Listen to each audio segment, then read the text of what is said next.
اللهم صل صلاة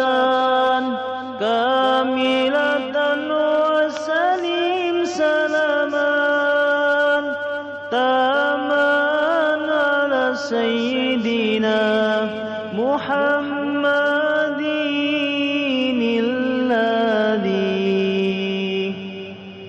تنحل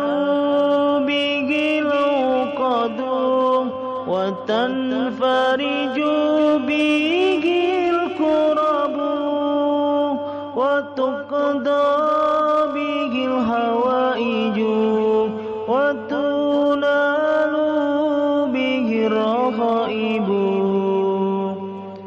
وحسن الخواتيم ويستسقى